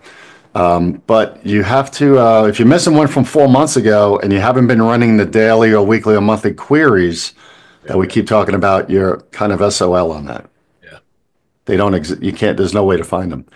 UPS dropping off guns at a different location and customer picked up the gun from the drop-off location, so was not received by the FFL, but ended up with the customer. Called UPS, but no help. Yeah, of course not. They're not going to help you. Here's the deal. You got to realize there's a chain of custody with that firearm, and somebody else, some other FFL, has put that firearm out to you and you never received it. It does behoove you to go ahead and get that firearm and acquire and dispose of it properly. I would personally make a note of the fact that UPS dropped it off at the wrong location and you had to get the firearm back to transact it. There's nothing wrong with that. You're not going to get in trouble for that. You're going to get applauded for your efforts, for sure. Yeah, and there's some extra steps. If you call us, we can help you walk through some of these options without getting too messy and technical. But you also need to eventually, if the customer doesn't want to come in and do this right with you, and cooperate, you need to have the shipping FFL needs to submit it as a missing in transit report. He or she needs to let the ATF know. They need to deal with the customer from that end, not your end. Yeah, and you need to tell the customer, hey, listen, I've tried to solve this with you or resolve this with you. You're refusing. I'm going to have the shipping FFL report it as missing, lost, or stolen, and you're going to be in possession with a stolen firearm. Sorry. Have a nice day. All right, Illinois, I think, let's see, who is this? All right, Terry says, Illinois states that black powder firearms are guns that must have background checks and A&D entries when selling. Yeah. Okay, so Illinois is one of those states. Like, I think Massachusetts is another one where you need to, and even New York might even have some strict rules on black powder. All right, all those liberal states. Let's see. Mm-hmm. Mike says, is there a way to find out how many of a certain type of firearm is on the NFRTR? I don't know. Say USAS 12S. I'm not. Yeah, there's no way to do the NFRTR and NFA are it's a little bit weird. The weird thing is that it's actually a tax record. So no, there would be no way for you to evaluate or even ATF to evaluate the entire NFRTR out there because it's all broken up by EANs or whatever. So no, there wouldn't be a way for you to do that.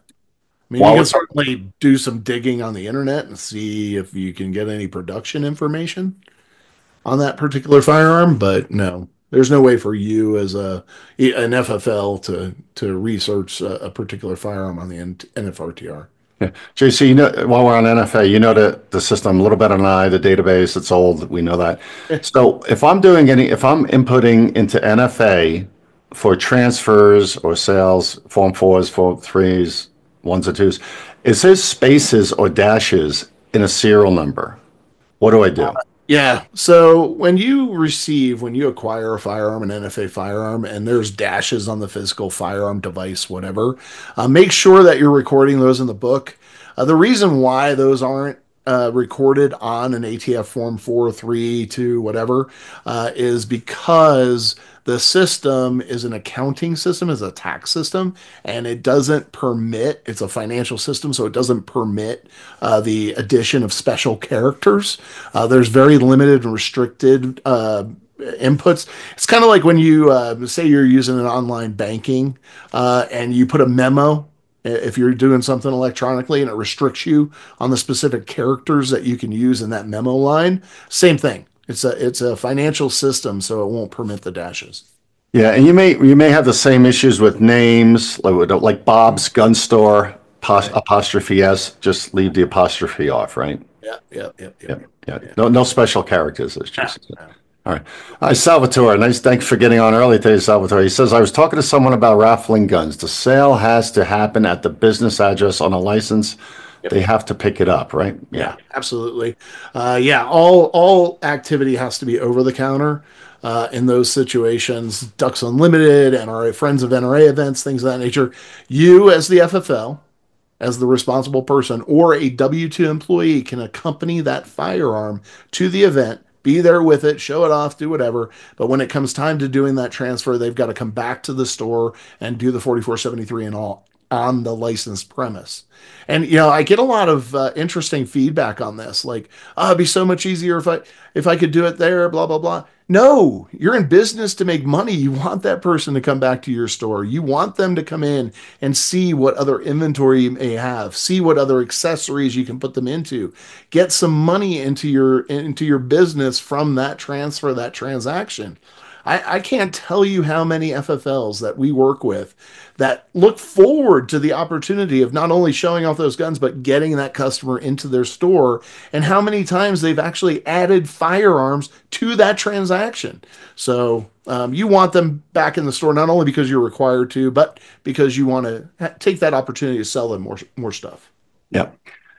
Randy, California. Hey, Randy, haven't talked to you this week, so you must be doing okay. He says, California, you got the roster handgun. So, this is important for anybody shipping to California or shipping ammo anywhere in the United States, because Randy makes a couple great points here. First of all, California's got the limited roster for handguns, 10-day wait, ammo background check. So be careful. If you ship on the CFLC, you've got to get a verification that you can ship that gun into state. Oh my goodness, there's so much. But the issue I'm drawing from Randy's comments is ammo. A lot of you are shipping ammo. We started putting ammo restrictions on our restricted states guide. There's a lot of states you just can't ship ammo to the front door anymore of the house. Yep. So absolutely. Be careful with that. Don't be the guy or the girl doing that illegally. Yeah. All right. Great. Okay. Edgar, I want to confirm. Okay, to use a military ID as a supplementary ID to verify middle name when the state driver's license only shows middle initial. The only thing different here is that I do not make a copy of that ID. Is that correct? Right, that's a felony for the individual, the holder of that ID card. But you can put 26B, DoD CAC card, and put, Air Force military ID, whatever. That's fine. Yeah. Yeah. I'm thinking ahead. That military, if you're using military, make sure that if they're using a driver's license, they're also stationed in your state where that driver's license is being used. Otherwise, you've got a whole nother problem. Yeah. But if you're just using it for a secondary or supplemental document, that's fine. Yeah. We are Dina says we are electronic and only print pages 1 and 2 to pass a team member to check for errors before the firearm left the store. Yeah, we had a separate inspection where they actually do 4473s electronically. But they have the 2 pages that they use as their review process because they don't know they review the first 2 pages before they transfer the gun, make sure that information is correct. So that's a different type of program. Just make sure anything stored in the cloud is 100% good for that ATF inspection. All right. Shane says, how many hours of legal expenses does $25,000 provide to premium members? Yeah, that's way too broad of a question. I would tell you that, from an attorney standpoint, I'll be honest with you, you're looking at anywhere from $450 to $550 at a minimum per hour. So you can do the math. We're obviously cheaper than attorneys, and we defend a lot of FFLs ourselves because it is an administrative action, not a court situation. So I would tell you, depending on the situation, I mean, it could be 50 to 60 grand. That you're looking at, and at least 25 grand helps you out a little bit. In other cases, 10, 15, 20 grand, it could cover the entire nut. So, it's too difficult to say. Yeah, but from the perspective, JC, of you basically honestly have managed most of these hearings with our clients and for the NSSF that we've been connected to. So let's say 150. Okay. Yeah. The average price based on your process can range from what to what? Typically on average 10 to 15 grand. Yeah. I was going to say right around there. A lawyer would be 15 to 30,000 for the same process. Yep. So and the NSSF it's 50 or 60 grand for an attorney. So and we have one at 103,000 right now that we are dealing with, right? So and that guy's going to keep a couple actually. Yeah. So because they've gone all the way through de novo. So that means they're going to a federal court and arguing it in front of a judge as well. So the point is something's better. I tell people something's better than nothing. Yeah. And I would tell you that between us and our practice partners, we really strive to keep it within that $25,000 range, to not burden you so much. But there are just some scenarios where there's a lot of groundwork that has to be done. So, you just have to take that into account. Yeah. People don't realize it's all about time. Yeah. It's time and effort. It's time and effort. Yeah. Anyway, yeah. And we always have more conversation on that. And one other thing, JB, keep in mind that as, an NSSF member, you get a reduced rate from us because we have contract rates with the National Shooting Sports Foundations to take care of their members. Right. So keep that in mind as well. Yeah, and I forget who asked that, but also based on the severity of your specific situation, you may be assigned an attorney, you may be assigned a consultant. So it's not one size fits all. It's the right ammunition is thrown at the issue, basically. Yeah. All right. Hey, Robert says during an IOI recap, can these be recorded by the FFL in a single party consent state or if the IOI consents? Sure. Go for it. The IOI might not consent, but in those single party states, you don't need their consent. Only one party of the conversation has to consent, and you are considered one party of that conversation. Yeah. If you're an NSSF member or one of our VIPs or one of the premium members, we sit in with you via speakerphone during that closing conference to understand clearly what all of the accusations of violations are, and we try to mitigate them. And at that time, we don't say, okay, thanks for kicking us in the ass. We say, wait a minute. What about this? How about this? Can we correct that? We don't agree with that. Wait a minute. We have information contrary to what you found, or we'd like to take a day or two or three to respond to you about these. So there's many different little things that's the program also offers for the basic inspection process that people don't realize. So, and we help you formulate your responses so they're thought out, they're thorough, and they provide good corrective action. Because keep in mind, if God forbid that's going to any type of administrative action, a warning letter, warning conference, or revocation, all of that is memorialized. So division counsel and the hearing officer are going to see all of that before you even get to the hearing. So if those are formulated properly and well thought out, they're going to see that, hey, they're taking it seriously. And there's a couple of you on here. I know you're going to throw the comments in there. This stuff works. I mean, you've successfully managed through with this process that we're explaining to be here on the call today, and you didn't get revoked. Rico says that email address is, email address is wrong. You're right. Congratulations, you caught it. Mr. Asked multiple handgun forms. Okay, so ATF will generally, When I send a report of multiple handguns to the ATF using FastPen, I do not get anything saying it was received. I do print a copy that should I get confirmation from ATF. Let me check. I don't know that Jameson's on today. Let me check with Jameson because I thought that there was some way for you to see that it was submitted. I think it's reserved in the system. Yeah, it is reserved in the system, but you can also add CCs on those reports submissions. So make sure you've got that set up to CC yourself. All right, Anna. Oh, Anna. Hello, Anna. I was just talking about you. You said you had an inspection for Illinois State Police this morning, and they found you in 100% compliance. Nice. Thanks, Anna. Anna is a very good student of ours. Very good. Awesome. Good luck and continued good luck. For Washington State, is this for pawn dealers only or for all FFLs? In Washington State, that was just pawnbrokers. If you email me at jbacher or jb@ffl+consultants.com, I'll share the opinion with you from Robert Ferguson, the Attorney General, that explains exactly what I talked about. What a weird law. Oh, yeah. I think it was a knee-jerk reaction to a question without understanding the scope of the question. Yeah. They asked about pawnbrokers. He gave you an answer about pawnbrokers. Yeah. All right. Russell says a customer fails the background and doesn't go through the appeal process. Is there a time frame I have to keep the firearm? Customer bought it through a third party. I was just facilitating the transfer. Say that again. Customer fails the background check and doesn't go through with the appeal process. Is there a time frame I have to keep the firearm? I guess it was a. No, you don't have to keep the firearm. You can offer to buy it from them. You can send it back to the seller and do all that. There's no time frame associated with that. It was an FFL to FFL transfer, it looks like. And here's the sad part, Russell. We go to stores 2, 3, 4 years later that we've been to before on a recheck or reinspection or whatever, and I see the same guns on the shelf. Yeah. With old tags that say, no answer, orphan. Do we call them orphans, like missing children? Yeah, they're on the shelf collecting dust for like years, where there could be activities and actions taken to get them out of the store, right? Yeah.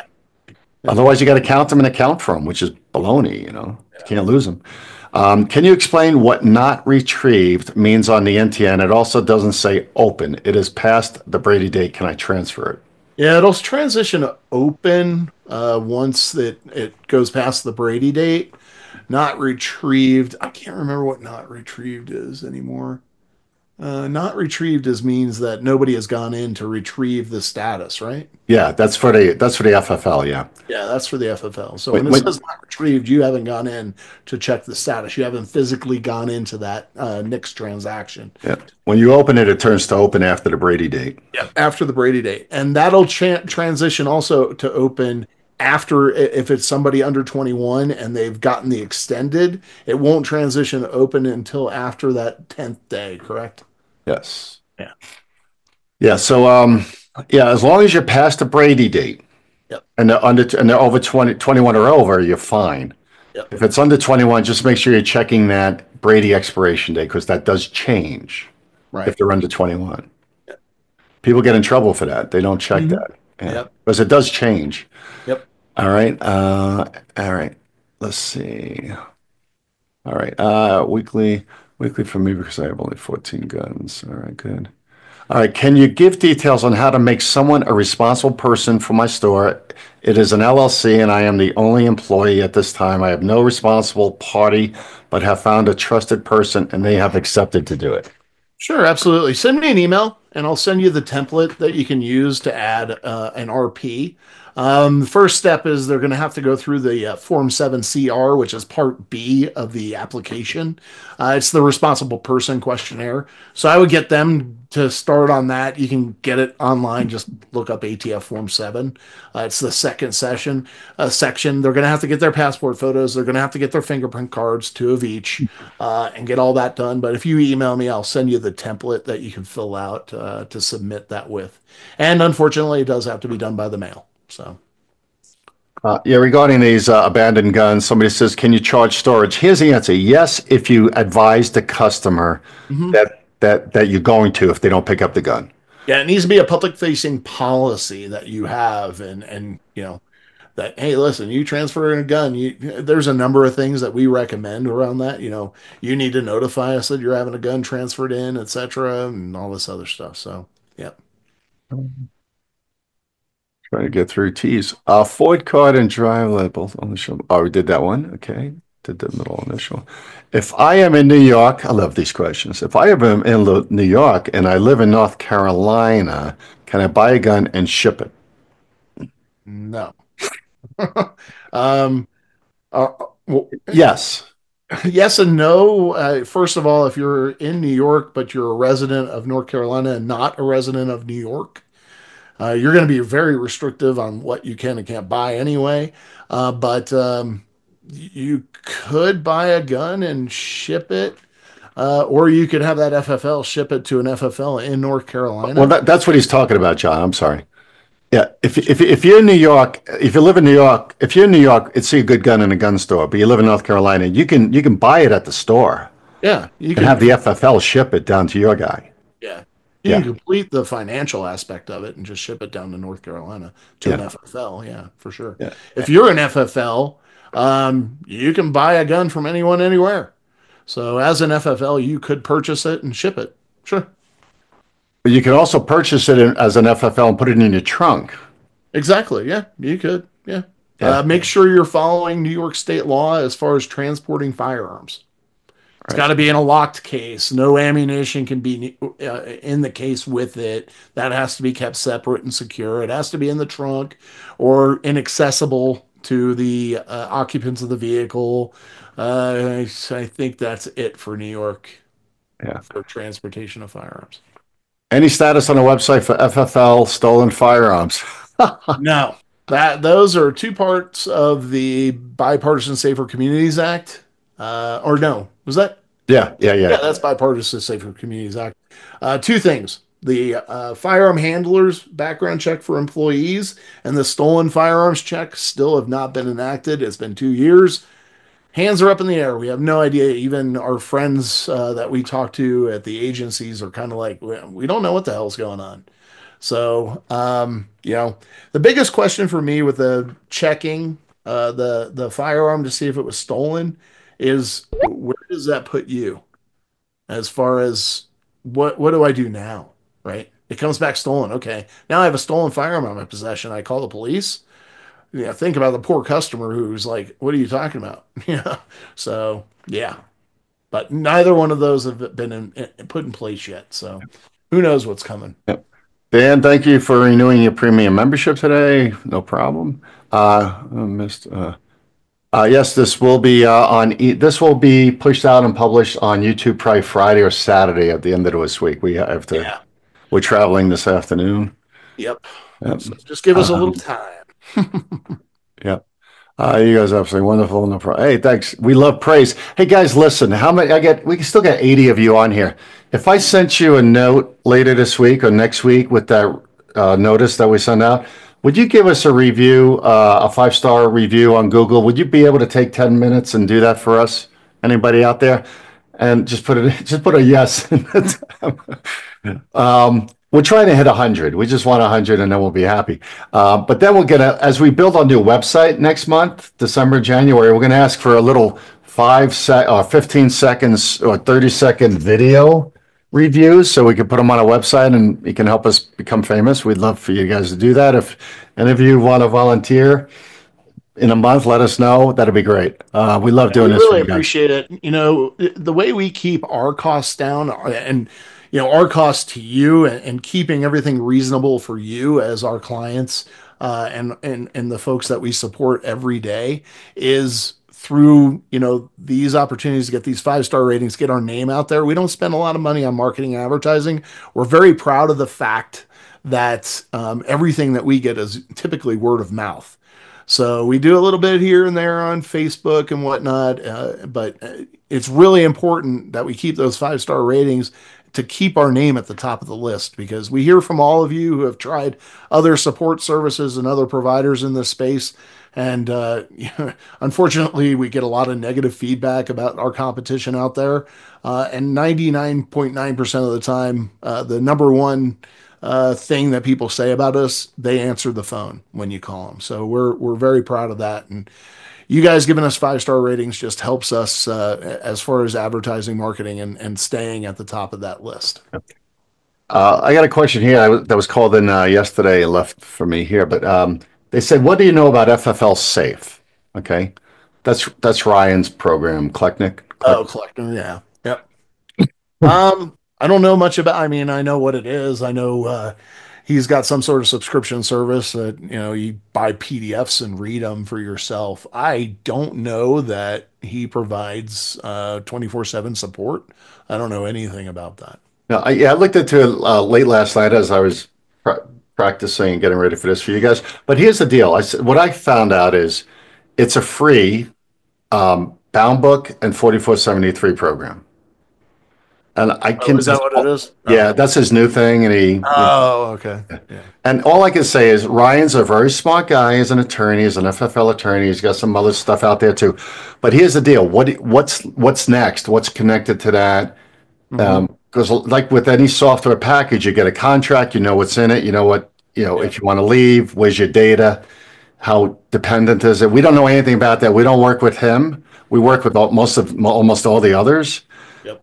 And can put our thumbprint and thumbs up and our certification on most of the software packages because we work with them when we audit the program, right? Right. So we don't know anything about FFL Safe yet. I probably got 7 or 8 calls in the last month on that, but we're just not going there, and maybe you can call him and find out. So it's free, right, JB? Yeah. Yeah, just keep in mind, free isn't always free. There's something there. So I always say what's connected to it.